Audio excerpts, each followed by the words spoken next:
జగదాంబాయై నమః. ఓం కష్టాలు తీర్చేటి తల్లియై నమః.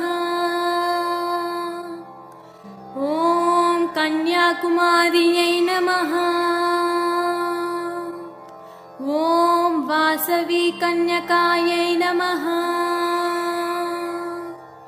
ఓం జ్యోతిర్లింగరూపాయై నమః. ఓం అఖిలాండేశ్వర్యై నమః.